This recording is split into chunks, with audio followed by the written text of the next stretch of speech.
Membri tal-Kumitat Festi Nazzjonali l-ħamis edu fjuri fuq il-monument fejn hemm midfuna l-vittmi tas-7 Ġunju fiċ-ċimiterju tal-Addolorata. Din iċ-ċerimonja kienet parti mill-attivitajiet marbuta ma' din il-festa. Attivitajiet li bdew l-erba' bid-diskors tal-Ispeaker tal-Kamra tar-Rappreżentanti Angelo Farrugia u tqejjed ta' fjuri mill-Ispeaker innifsu mill-Prim Ministru Joseph Muscat u mill-Kap tal-Oppożizzjoni Adrian Delija fost l-oħrajn.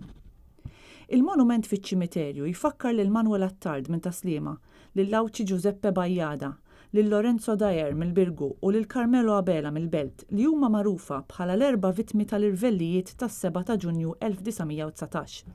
Il-monument kien sar mill-Ingliż Boris Edwards fl-1925.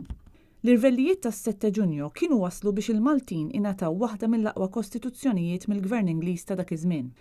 Sa dan it-tant l-attivitajiet relatati ma' din il-festa komplew aktar tard filgħodu b'marċ mill-banda King's Own tal-Belt li telaq minn quddiem il-bini tal-Parlament u mexa sal-Palazz tal-President.